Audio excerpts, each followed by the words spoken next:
ಕಲ್ಲು ಕ್ವಾರಿಯಲ್ಲಿ ಬಂಡೆ ದುರಂತಕ್ಕೆ ಸಂಬಂಧಪಟ್ಟಂತೆ ವರದಿ ತಯಾರಿಸಲಾಗ್ತಾ ಇದೆ. ಕ್ವಾರಿಯಲ್ಲಿ ಬಂಡೆ ಉರುಳಿ 7 ಮಂದಿ ಕಾರ್ಮಿಕರು ಮೃತಪಟ್ಟಿದ್ರು. ಬೆಂಗಳೂರಿನ ಮಾದಪಟ್ಟಣದಲ್ಲಿ ನಡೆದಿದ್ದಂತಹ ದುರಂತ ಇದು. ಗಣಿ ಮತ್ತು ಭೂವಿಜ್ಞಾನ ಇಲಾಖೆ ಸದ್ಯ ಈ ದುರಂತಕ್ಕೆ ಸಂಬಂಧಪಟ್ಟಂತೆ ವರದಿ ತಯಾರಿಸ್ತಾ ಇದೆ.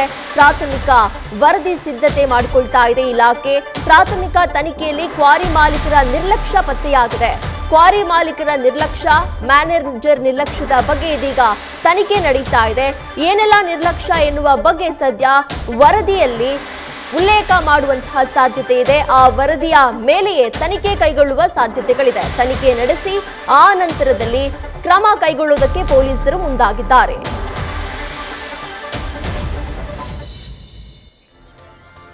ಕ್ವಾರಿಯಲ್ಲಿ ಕೆಲಸ ನಡೆಯುವ ಸಂಬಂಧ ಸಾಧ್ಯತೆ ಗೊತ್ತಿದ್ದು ಕಾರ್ಮಿಕರಿಂದ ಕೆಲಸ ಮಾಡಿಸಿಕೊಂಡಿರೋದು ಈ ದುರಂತಕ್ಕೆ ಸಂಬಂಧಪಟ್ಟಂತೆ ಪತ್ತೆಯಾಗಿದೆ. ಕಾರ್ಮಿಕರಿಗೆ ಯಾವುದೇ ರೀತಿಯಾದಂತಹ ಸುರಕ್ಷತಾ ಕ್ರಮಗಳನ್ನ ಕೈಗೊಳ್ಳದೆ ಕೆಲಸವನ್ನ ಮಾಡಿಸ್ತಾ ಇರೋದು ಕೂಡ ಪೊಲೀಸರ ತನಿಖೆ ವೇಳೆ ಗೊತ್ತಾಗಿದೆ. ಮೇಲ್ನೋಟಕ್ಕೆ ಇದರಲ್ಲಿ ಕ್ವಾರಿ ಮಾಲೀಕರ ನಿರ್ಲಕ್ಷ್ಯ ಪತ್ತೆಯಾಗಿದೆ. ಈ ಹಿನ್ನೆಲೆಯಲ್ಲಿ 2 ಕ್ವಾರಿಯ ಲೈಸೆನ್ಸ್ ಅನ್ನ ರದ್ದು ಮಾಡೋದಕ್ಕೆ ಗಣಿ ಮತ್ತು ಭೂವಿಜ್ಞಾನ ಇಲಾಖೆ ಮುಂದಾಗಿದೆ.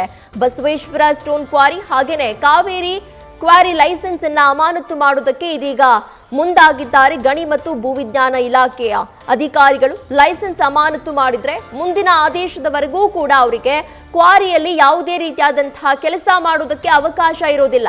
ಪ್ರಾಥಮಿಕ ವರದಿಯನ್ನ ಪೊಲೀಸರಿಗೆ ಇದೀಗ ಗಣಿ ಮತ್ತು ಭೂವಿಜ್ಞಾನ ಇಲಾಖೆ ನೀಡಿದೆ. ತಾವರೆಕೆರೆ ಪೊಲೀಸರು ಇದರ ಬಗ್ಗೆ ತನಿಖೆಯನ್ನ ಮಾಡ್ತಿದ್ದಾರೆ. ವರದಿಯ ಆಧಾರದ ಮೇಲೆ ಕ್ರಮವನ್ನ ಕೈಗೊಳ್ಳೋದಕ್ಕೆ ಮುಂದಾಗಿದ್ದಾರೆ. ಈಗಾಗಲೇ 4ರನ್ನ ಈ ಕೇಸ್ಗೆ ಸಂಬಂಧಪಟ್ಟಂತೆ ಅರೆಸ್ಟ್ ಮಾಡಲಾಗಿತ್ತು. ಕ್ವಾರಿ ಮ್ಯಾನೇಜರ್ ಆಗಿರ್ಬೋದು, ಮೇಸ್ತ್ರಿಗಳಾಗಿರ್ಬೋದು, ಹಾಗೇನೆ ಹಿಟಾಚಿ ಡ್ರೈವರ್ ಸೇರಿ 4ರನ್ನ ವಶಕ್ಕೆ ಪಡೆದುಕೊಳ್ಳಲಾಗಿತ್ತು. ಜೊತೆಗೆ ಈ ಒಂದು ಕ್ವಾರಿಗಳನ್ನ ಲೀಸ್ಗೆ ಪಡೆದಿದ್ದಂತಹ ಉದ್ಯಮಿಗಳನ್ನು ಕೂಡ ವಶಕ್ಕೆ ಪಡೆದು ವಿಚಾರಣೆಯನ್ನು ನಡೆಸಲಾಗಿತ್ತು. ನಂತರದಲ್ಲಿ ಗಣಿ ಮತ್ತು ಭೂವಿಜ್ಞಾನ ಅಧಿಕಾರಿಗಳ ವರದಿ ಮೇಲೆ ಮುಂದಿನ ತನಿಖೆ ನಡೆಸೋದಕ್ಕೆ ಇದೀಗ ಪೊಲೀಸರು ಮುಂದಾಗಿದ್ದಾರೆ. ಕ್ವಾರಿ ಮಾಲೀಕರ ನಿರ್ಲಕ್ಷ್ಯ, ಮ್ಯಾನೇಜರ್ಗಳ ನಿರ್ಲಕ್ಷ್ಯದ ಬಗ್ಗೆ ತನಿಖೆ ನಡೀತಾ ಇದೆ.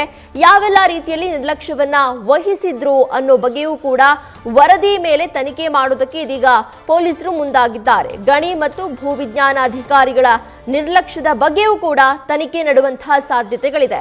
ಈ ಬಗ್ಗೆ ಹೆಚ್ಚಿನ ಡೀಟೇಲ್ಸ್ ಅನ್ನ ನಮ್ಮ ಪ್ರತಿನಿಧಿ ಸಂದೇಶ್ ನೀಡ್ತಾ ಹೋಗ್ತಾರೆ. ಸಂದೇಶ್, ಈಗಾಗಲೇ ಗಣಿ ಮತ್ತು ಭೂವಿಜ್ಞಾನ ಇಲಾಖೆ ಈ ದುರಂತಕ್ಕೆ ಸಂಬಂಧಪಟ್ಟಂತೆ ಒಂದು ವರದಿಯನ್ನ ಸಿದ್ಧ ಮಾಡಿಕೊಂಡಿದೆ. ಈ ವರದಿಯಲ್ಲಿ ಏನೆಲ್ಲ ಅಂಶಗಳನ್ನ ಉಲ್ಲೇಖ ಮಾಡಿದ್ದಾರೆ ಅಧಿಕಾರಿಗಳು?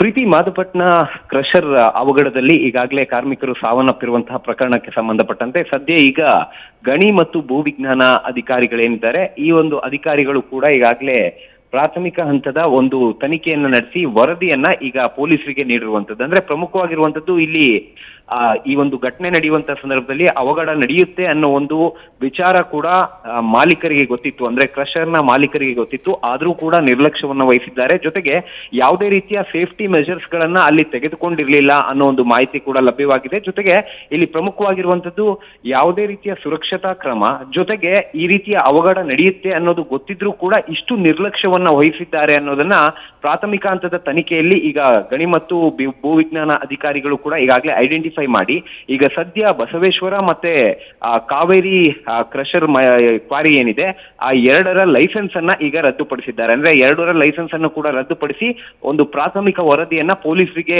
ಸಲ್ಲಿಕೆ ಮಾಡುವಂತ ಕೆಲಸವನ್ನ ಮಾಡಿರೋದ್ರಿಂದ ಈಗ ಮುಂದಿನ ಆದೇಶದವರೆಗೂ ಕೂಡ ಈ ಒಂದು ಯಾವುದೇ ರೀತಿಯ ಕಾಮಗಾರಿಗಳು ಅಥವಾ ಯಾವುದೇ ರೀತಿಯ ಕೆಲಸಗಳು ಆ ಒಂದು ಕ್ರಷರ್ ನಲ್ಲಿ ನಡೆಯೋದಿಲ್ಲ.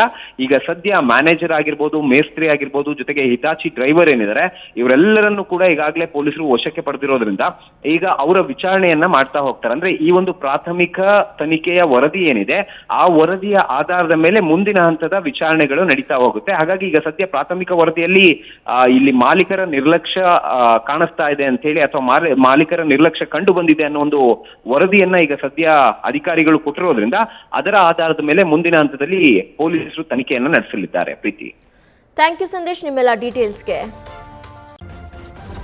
ನ್ಯೂಸ್ ಫಸ್ಟ್ ನಿರ್ಭೀತಿಯಿಂದ ನಿಮ್ಮ ಪರವಾಗಿ.